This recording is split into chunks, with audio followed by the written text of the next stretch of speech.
I had always thought that moving to the Philippines would be an adventure filled with beaches, spicy food, and friendly people.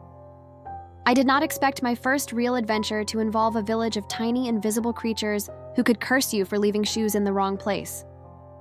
They call them Duwendes, I learned, and let me tell you, they are serious about their homes. It all started when I decided to visit a small barangay far outside the city, a place the locals casually described as where the Duwendes live. I had laughed at first. Czech folklore does have its share of tiny spirits. But here, it seemed like everyone I asked treated them with the same respect as, say, a local mayor. "Never step on their mounds," said Mongbert, a local farmer who looked at me like I might punch the air if I doubted him. "And never leave your shoes outside your house overnight, especially if the heels are pointing outwards."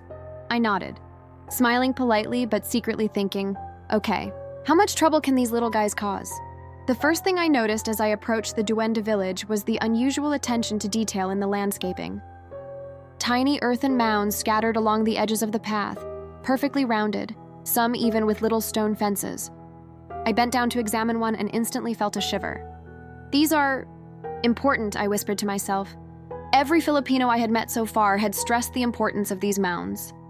"They are the Duwendes' homes," explained Aling Nena, the barangay elder, "and they are very sensitive. If you destroy one, the Duwende will curse you. Bad luck, sickness, accidents, anything." She grinned, showing the kind of mischievous smile that meant she had once survived the wrath of one. Walking through the village, I tried to blend in. I made exaggerated, careful steps to avoid the mounds, occasionally pausing to admire the flowers around them. It felt ridiculous, like tiptoeing through a Lego minefield, but the locals nodded approvingly as I passed. One woman whispered, "Good, you are respecting them." "They like respect," I laughed nervously. "Respect for imaginary creatures," I muttered under my breath. Then I tripped over nothing. My face slammed into the ground, and I swear a small mound near my head looked a little disturbed. I jumped up, brushing off the dirt, and decided I'd be more careful.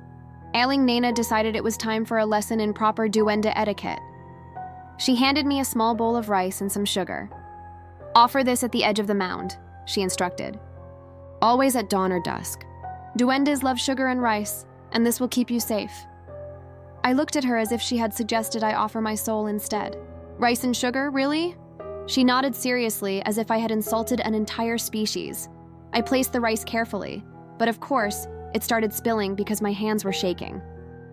A few grains fell onto the mound. I panicked, thinking I had already doomed myself to weeks of cursed blunders. "It's fine," Aling Nena said. "They are kind if you apologize." I bowed dramatically. "Forgive me, tiny masters of the mound," I said. "I meant no disrespect." She chuckled, and I decided to hope for the best. The real challenge came when I tried to follow the locals' advice on walking paths. "Never point your feet at the mound," they said, "and never step backwards in front of one." "That is very rude." I felt like a contortionist, weaving around the mounds, crouching and twisting like a bizarre yoga master. At one point, a group of local children pointed and laughed. "See, she is learning," one shouted. "The Duwendes like her. They will not harm her." As I walked further, Aling Nena told me the story of a man who had ignored the mounds.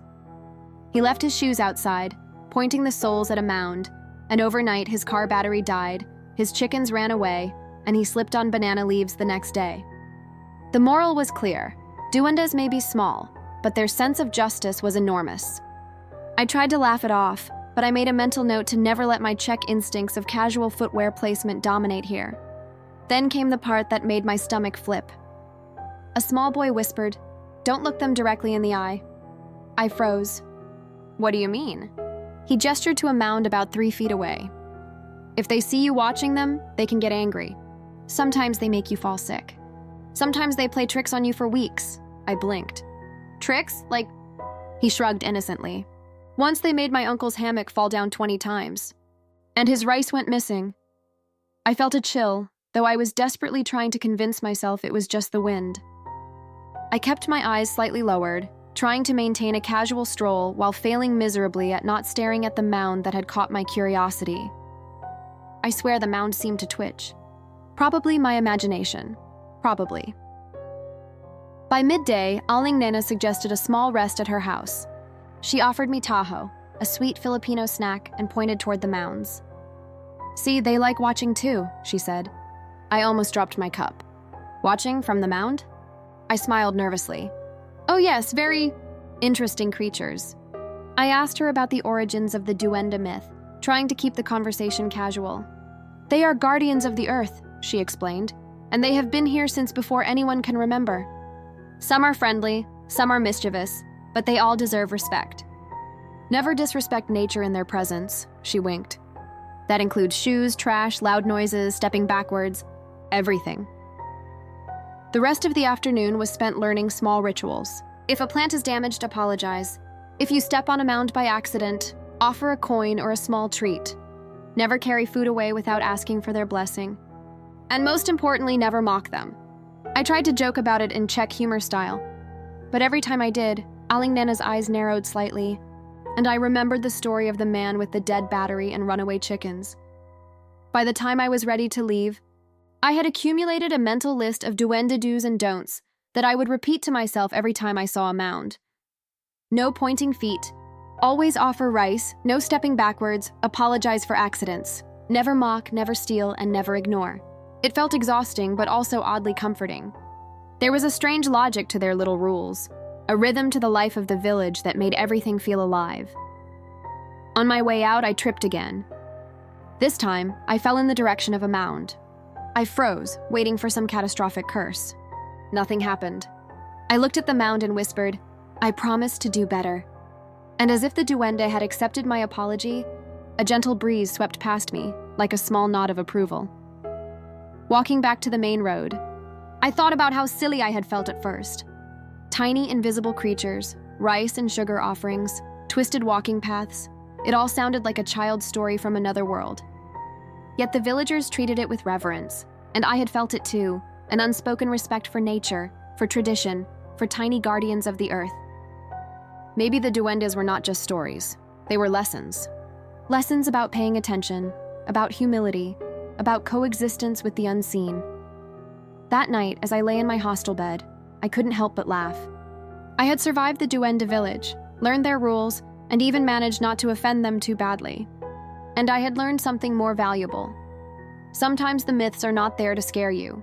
They are there to teach you to slow down, notice the small things, and respect the world around you. Even if the world is full of tiny, invisible creatures that might just steal your rice,